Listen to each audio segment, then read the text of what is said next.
마태복음 16장 13절부터 16절까지 말씀을 통해서 함께 은혜를 나눌 제목은 예수님은 그리스도라는 제목입니다.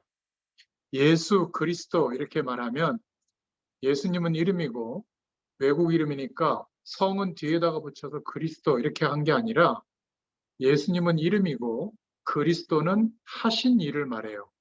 제 이름이 임대성인데 저를 목사라고 하잖아요.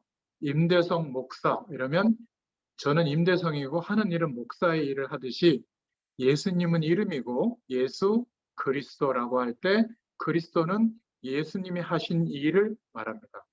우리가 예수 믿는다고 하는 것은 예수님이 하신 그리스도의 일을 믿는 거예요.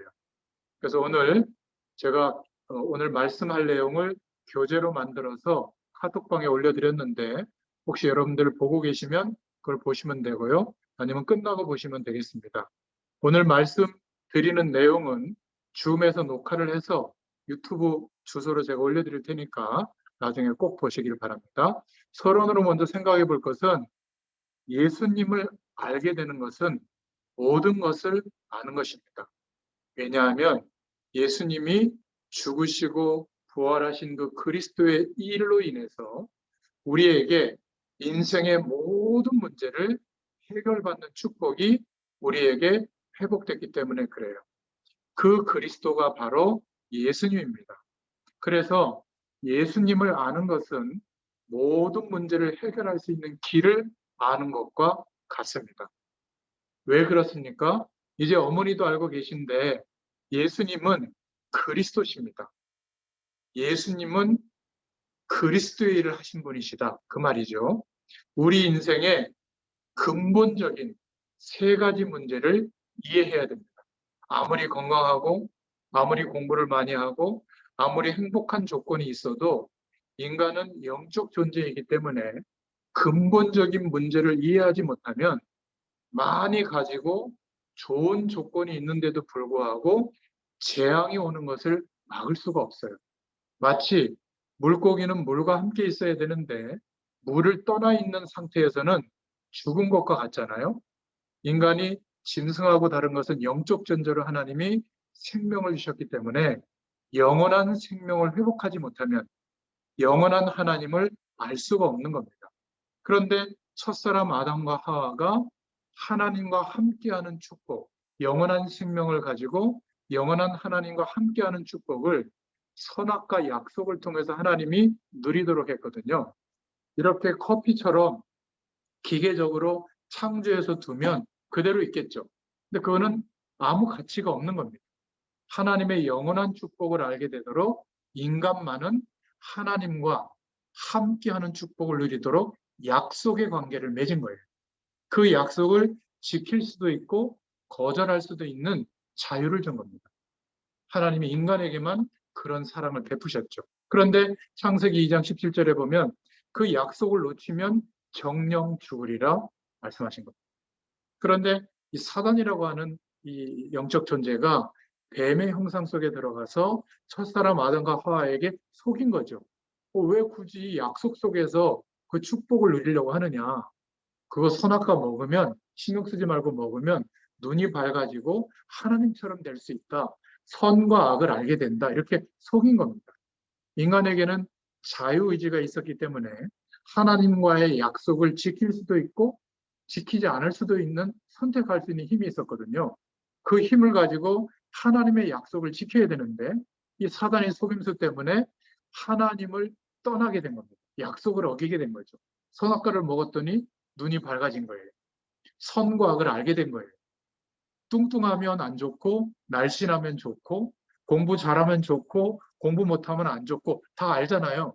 선과 악의 기준을 몰라도 뚱뚱하든 날씬하든 공부를 잘하든 못하든 뭐 피부가 하얗든 까맣든 무조건 하나님의 생명이 있으면 하나님의 축복이 임하면 행복했거든요. 근데 하나님을 떠난 그 순간부터 선과 악의 기준, 안 좋은 것을 알고 더 좋게 인생의 행복해지려면 어떻게 해야 된다는 것을 알았는데 모든 사람들이 더 좋은 걸 얻으려고 노력하잖아요. 평생 더 좋은 걸 얻은 사람도 있습니다. 그런데도 불행해. 내 가슴 하나가 만족이 안 되는 허무한 인생을 살고 있습니다. 왜냐하면 인간은 영적 존재이기 때문에 그렇습니다. 그래서 하나님을 떠난 상태로 출생한 것, 그것을 원죄라고 합니다. 물고기가 물속에 있어야 되는데 물 밖에 놓여 있는 것처럼 영원한 생명을 가지고 영원한 하나님과 함께하는 축복 속에서 살아야 되는데 이 축복을 알 수 없는 상태로 언젠가는 죽을 수밖에 없는 죄와 사망의 법 안에서 출생한 것을 보고 죄라고 해요. 물론 도덕적인 죄, 윤리적인 죄도 죄지만 성경은 근본적인 인간의 상태에 대해서 말하고 있는 겁니다. 이렇게 열심히 공부하고 이렇게 노력했는데도 사실 정말 가정을 이루고 자녀를 키우고 살아가는 이 가정이 참 힘듭니다. 그렇지 않습니까? 우리나라도 절반 이상은 이혼하거든요. 그렇게 훌륭한 사람도 이혼합니다. 우리 자녀들이 30년을 공부해도 그냥 먹고 살기가 빠듯해요. 왜 그럴까요? 인간은 그런 존재가 아닌데 하나님을 떠나서 시간과 공간 안에서 벌어지는 그 문제 속에서 살면 한계가 오게 되어 있어요. 성경만 말하고 있는 죄의 내용입니다. 그래서 창세기 3장 1절부터 6절에 하나님을 떠나게 된 결과 영적으로 죽음이 오게 되고 영원한 하나님의 축복을 알 수 없는 상태로 열심히 노력하지만 겨우 밥 한 그릇 먹는 이런 인생을 살아가게 된 거죠. 그러다가 상황과 조건 가운데 멸망이 오는 이런 인생이 된 겁니다. 이게 모든 인간에게 출생하면서부터 찾아오는 중대한 근본적인 문제예요. 이것은 학교에서 가르쳐주지 않는 문제입니다. 아무리 사랑하는 사람을 만나서 결혼해도 그 사람의 인생을 도와줄 수가 없어요. 근본 문제를 우리가 해결해 줄 수가 없는 겁니다. 그래서 두 번째로 로마서 3장 23절에 보면 이 죄에 대한 상태에서 벗어날 수가 없잖아요. 영원한 생명을 얻어야 영원한 하나님을 만날 수 있는데 컵 안에 바닷물을 담을 수가 없듯이 우리가 하나님을 떠나서 출생했기 때문에 아무리 제가 목사님이 이렇게 말씀을 전해도 하나님의 자녀가 되지 않으면 생명을 얻지 못하면 구원받지 못하면 하나님의 말씀이 깨달아지지 않습니다. 그냥 좋은 말, 그냥 세상의 좋은 교훈 정도로 깨닫는 거죠. 생명을 회복하고 하나님의 축복을 누릴 수 있는 길로 들려지지가 않는 겁니다. 우리 어머님은 예수님을 그리스도로 영접했잖아요. 예수님을 그리스도로 믿게 된 그 순간 하나님의 생명이 회복되어져서 이제는 하나님의 성령이 우리 가운데 찾아오셔서 영으로 찾아오셔서 하나님의 말씀을 들을 때 깨닫게 해주시는 겁니다. 믿게 해주시는 거예요. 그게 하나님의 자녀에게만 주시는 축복입니다. 그래서 로마서 3장 23절에 보면 모든 사람이 죄를 범하였음에 하나님의 영광에 이르지 못하더니 하나님의 영광에 우리가 찾아가면 되죠? 못 찾아갑니다. 영원한 생명을 얻어야만 되는데 이 죄의 문제가 죽어야만 끝나거든요. 죽고 끝나면 얼마나 좋겠어요? 영원한 지옥이 또 기다리고 있습니다. 그러니까 살아있을 때 생명을 얻고 하나님의 자녀가 된 자들이 죽으면 영원한 천국, 하나님의 나라에 거하게 되는 거거든요. 인간의 중대한 문제 두 번째가 뭐냐면 아무리 노력해도 하나님을 만날 수가 없는 겁니다. 그래서 열심히 노력해서 세상 배경 가운데서만 살게 되는 거죠. 그러니까 세상 배경이 권세예요. 한 사람도 세상에서 해방되는 사람이 없습니다. 그냥 거기에서 이전 투구하고 살죠. 우리 어머님 연세가 되면 그거 중요한 게 아니다. 이제는 아시잖아요. 그런데 아직 자녀들의 인생, 손주들의 인생을 보면 그래도 막 악착같이 뭘 얻으려고 하는데 물론 필요합니다. 상식적으로는 필요한데 진리가 아니에요. 우리 인생에 답이 되지 않는데 그것을 50년, 60년 쏟아붓고 있는 겁니다. 그러다 보니까 배후의 눈에 보이지 않지만 사단의 세력, 이 귀신의 세력들이 세상의 권세와 배경이 전무인 것처럼 속이면서 그 인생을 붙들고 있는 겁니다. 그러니까 가져도 싸우고 없어도 싸워요. 그렇지 않습니까? 참된 자유와 영원한 안식이 없이 살아갑니다. 그러니까 아니 무슨 강아지를 반려동물로 삼아서 위안 삼고 말이죠. 사람이 사람을 사랑하고 함께하면서 기뻐하는 인생의 방향과 목적이 나와야 되는데 이것이 없으니까 그냥 풀 키우면서 뭐 이렇게 접시 이쁜 거 꾸며 놓으면서 그런 분 있으면 죄송합니다. 뭐 명품 모으면서 우리 스포츠 좋아하는 우리 어떤 딸 기억나는데요. 스포츠에 빠져서 아주 그냥 영웅 같은 그런 선수들을 막 사모하는 아무리 취미 생활해도 그때만 잠깐 즐겁지 영원한 안식이 오지 않습니다. 인간이라서 그래요. 이런 중대한 문제를 내 힘으로 세상의 배경으로 해결할 수 없기 때문에 우리와 상의하지 않으시고 하나님이 그리스도를 보내주신 겁니다. 우리는 그리스도가 필요해요. 나 대신 이 모든 죄의 문제와 사망의 문제와 이 사단의 문제를 해결하시도록 나 대신 이 땅에 오셔서 하나님이신데 영은 하나님이신데 육신으로 오셔서 성자 예수님으로 오셔서 죽으실 수 없는 분인데 우리를 구원하시려고 모든 인류를 위하여 희생 제물이 되어주셨죠.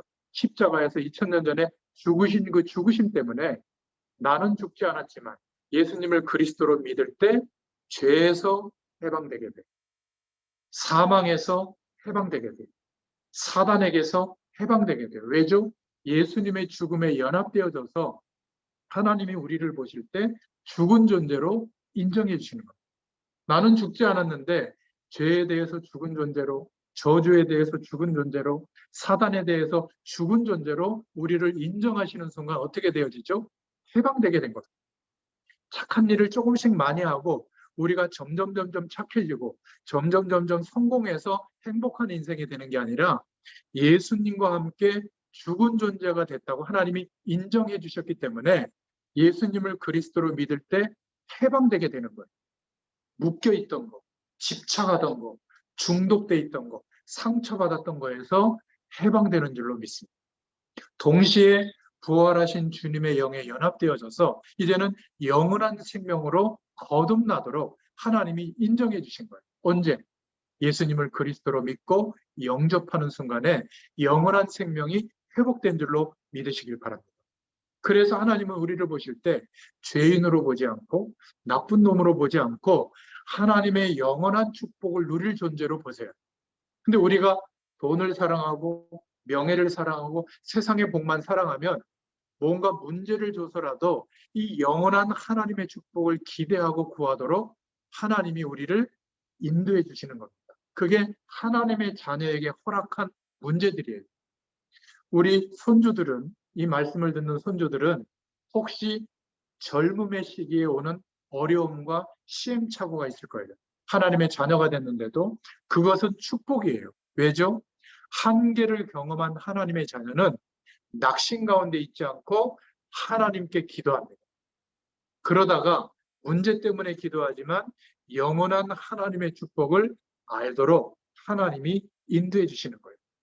그래서 예수님이 오시기 전에 구약 성경에 보면 선지자들을 세워서 하나님 만나는 길을 설명한 겁니다.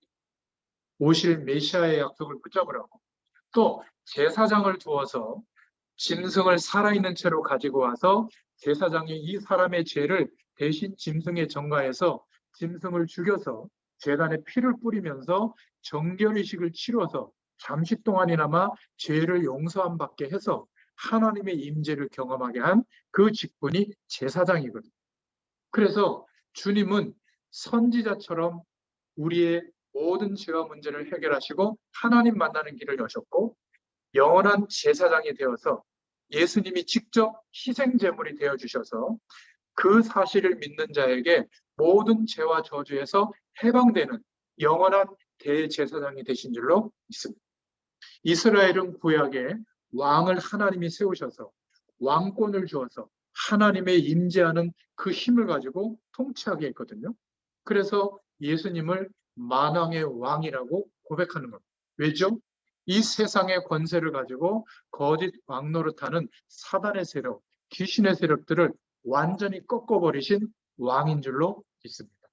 그래서 이 세 직분의 사람에게 하나님께서 세운 직분이라는 그런 단어로 구약 성경에는 메시아라는 단어를 썼고 신약 성경은 로마의 언어인 헬라어로 기록되어 있거든요. 거기에는 메시아라는 단어가 없기 때문에 번역한 단어가 그리스도라는 단어예요. 그 그리스도라는 단어를 직역을 하면 머리에 감람유로 기름 부음을 받은 자다.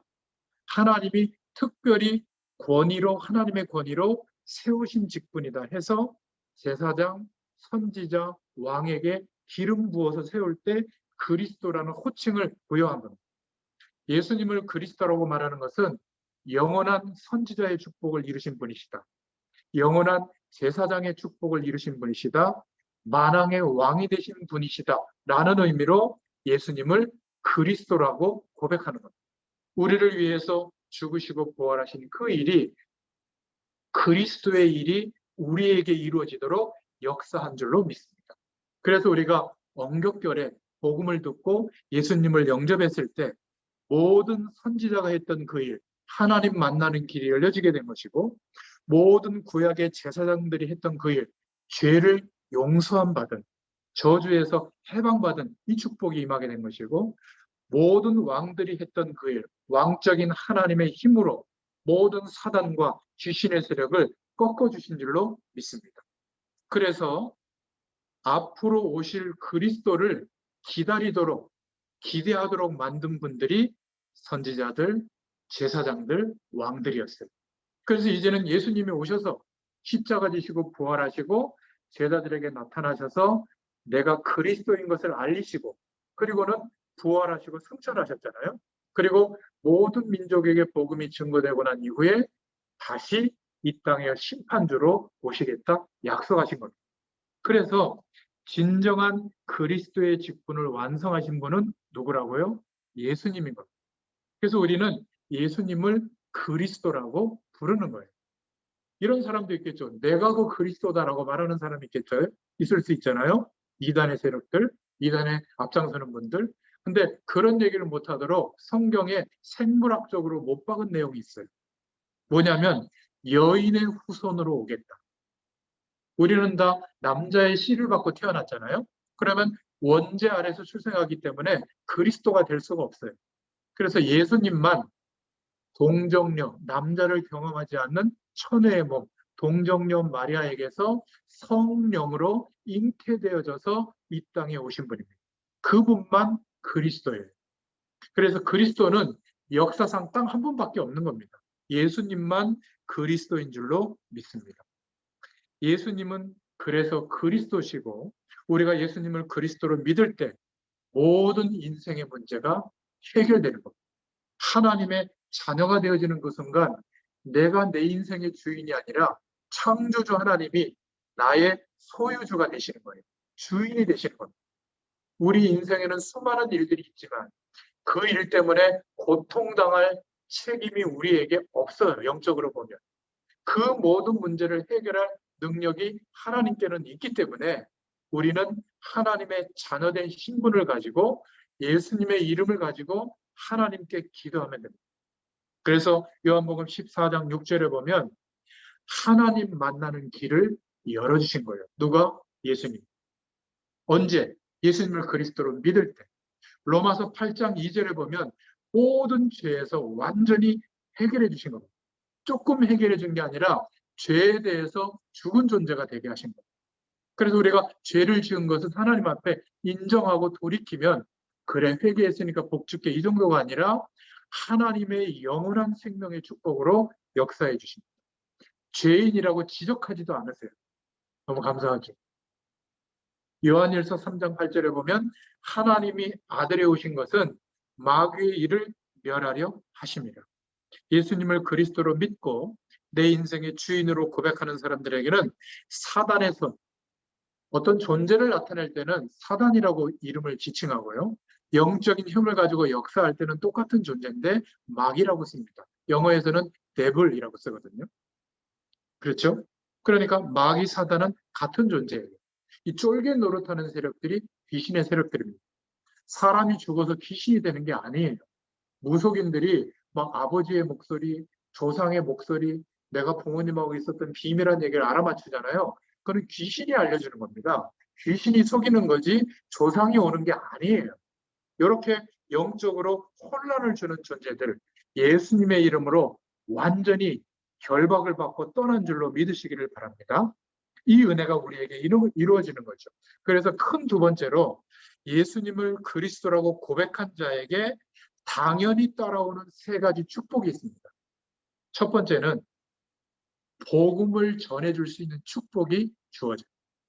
아니, 내가 예수님이 누군지도 모르는데, 내가 어떤 복을 받았는지 모르는데, 어떻게 예수 믿으라고 하겠습니까? 이렇게는 얘기하겠죠. 야, 예수 믿고 좀 행복해져라. 예수 믿고 좀 물질적인 복을 받아라. 예수 믿고 건강해져라. 이럴 수 있지만 그거는 복음을 전해준 게 아니에요.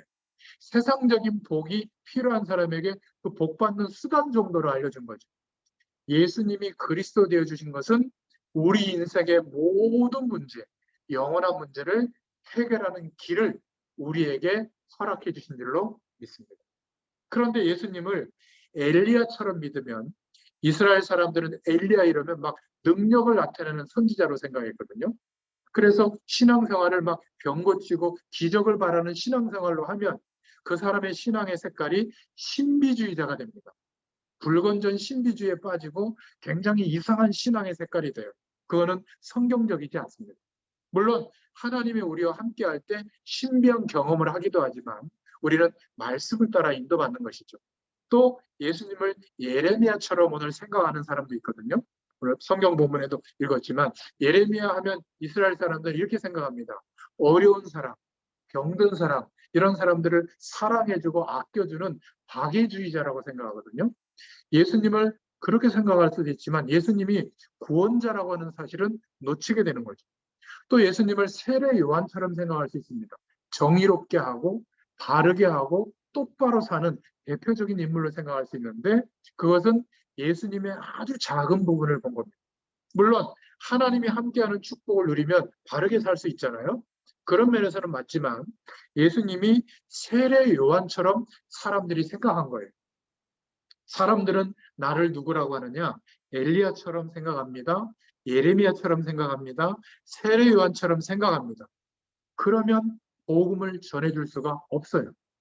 그러면 제자들에게 예수님이 물었죠. 너희들은 나를 누구라고 하느냐? 그때 베드로 사도가 고백을 했죠. 주님은 그리스도십니다.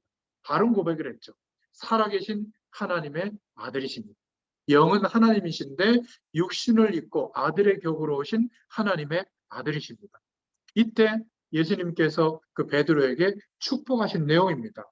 바요나 시므나 내가 복이 있도다. 이를 내게 알게 하니는 사람에 의해서가 아니라 하나님이 너에게 알게 했다. 이 예수님을 그리스도로 믿는 고백 위에 반석같이 나의 교회를 세울 것이다. 흔들리지 않는 우리의 믿음의 고백 위에 하나님의 교회가 세워지게 될 줄로 믿습니다. 예배드리러 가는 예배당도 교회고요. 우리 심령 안에 하나님이 함께 하시는 상태도 교회예요. 내가 집에서 예수님의 이름으로 기도하면 교회의 축복이 임하는 겁니다. 하나님의 임재하시는 축복이 교회의 축복이거든요.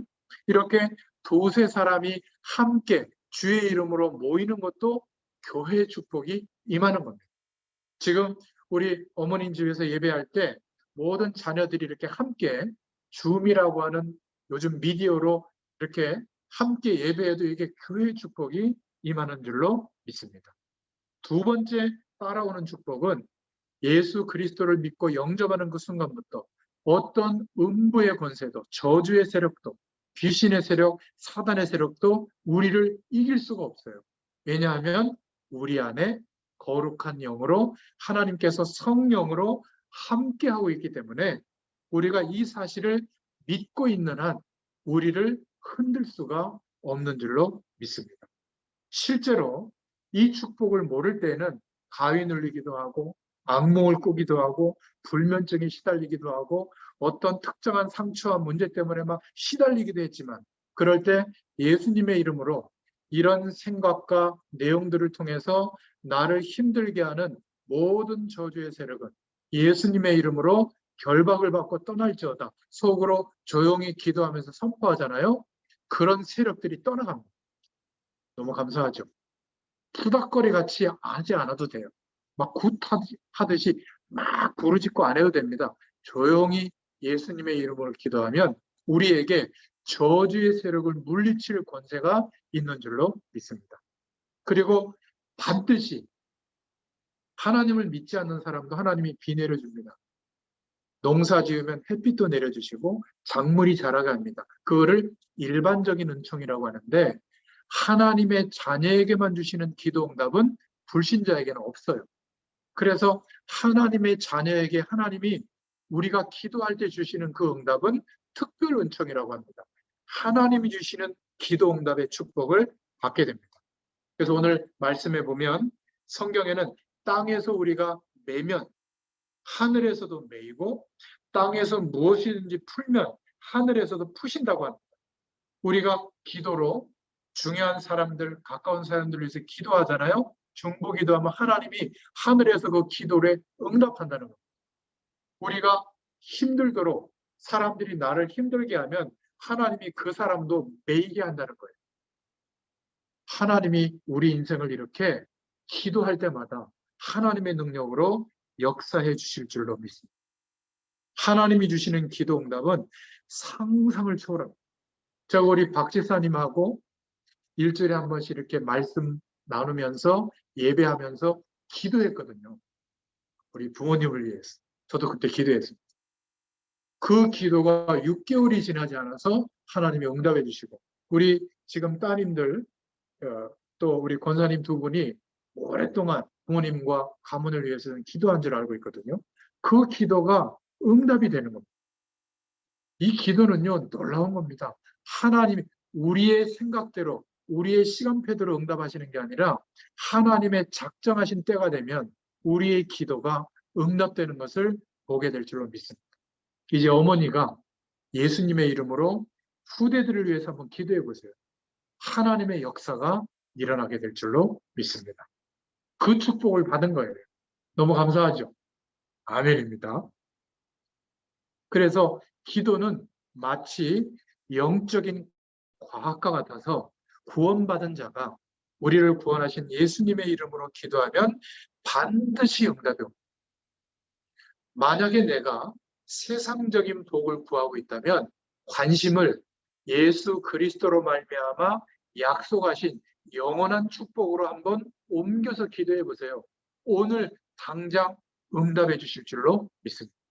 그러나 예수님을 그리스도라고 믿는 사람도 하나님이 주시는 기도 응답을 못 누릴 때가 있는데 언제냐면 야고보서 4장 2절에 기도를 안 하면 기도 응답이 없겠죠. 네. 두 번째는 하나님의 자녀라도 야고보서 4장 3절에 보면 잘못된 동기를 가지고 기도할 때는 응답이 없습니다. 내가 어떤 미운 사람이 있어서 하나님 저 사람 죽여주세요. 그럼 큰일 나잖아요. 그 응답이 없습니다. 공부를 안 하는 학생이 하나님 제가 시험 보는데 답을 다 보여주세요. 이러면 공부 열심히 하는 학생들은 무용지물이 되잖아요. 그런 것은 응답 안 해주십니다. 그런데 마가복음 9장 21절부터 23절에 하나님이 원하시는 기도라고 해서 기도했거든요. 근데 믿지 않고 기도하는 게 있잖아요.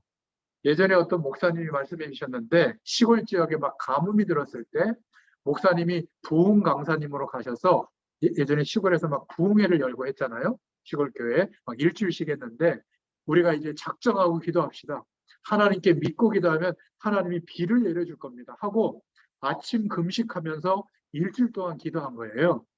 그러면 마지막 날 그때까지 비가 안 오니까 교인들이 아무도 우산을 안 들고 왔는데 조그만한 어린 소녀가 우산을 들고 왔더래요. 어린 소녀만 믿고 있는 거예요. 그 소녀의 믿음 때문인지 비를 내려줬대요, 하나님. 우리는 하나님의 약속을 믿고 기도하는데도 믿지 않고 기도할 때가 많습니다. 여러분, 자녀들을 위해서 부모님들이 기도했잖아요. 믿으시길 바랍니다. 하나님이 반드시 하나님의 때에 역사합니다. 저는 청소년기 시절에 너무 타락했고요.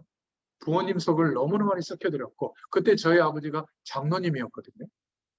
창피할 정도로 나쁜 짓도 조금이 아니라 많이 했습니다. 여러분, 우리 자녀들이 시행착오를 겪는 인생의 시기를 겪을 수도 있습니다. 저처럼은 아니겠지만. 그런데 하나님의 시간이 되잖아요. 부모님이 기도한 대로 변화를 일으켜주세요. 하나님이 역사하십니다. 증거물이 여기 있잖아요. 저는 교회도 아니다 싶을 정도로 완전히 무너졌었거든요.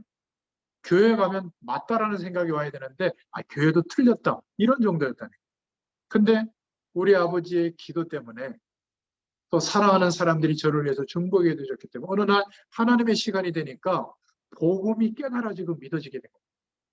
목회자라서가 아니라 이제는 이 복음이 필요한 현장에 가서 복음을 전달하는 전도자가 된 거예요. 얼마나 감사합니까? 저 여러분의 기도로, 믿음의 기도로 하나님의 역사하심이 있게 될 줄로 믿습니다. 그래서 우리는 분명한 기도 제목을 가지고 정말로 하나님의 능력을 믿는 믿음으로 기도할 때 기도 응답의 축복을 받게 될 줄로 믿습니다. 저를 따라서 한번 얘기해 보세요. 예수님은 그리스도십니다. 예수님은 모든 문제를 해결해 주셨습니다. 예. 예수님은 그리스도십니다. 예. 그래서 예수 그리스도 이렇게 말하는 거죠. 오늘 이 축복이 말씀을 듣는 저와 여러분에게 충만하게 임하시기를 축원드립니다. 기도하겠습니다. 하나님 감사합니다.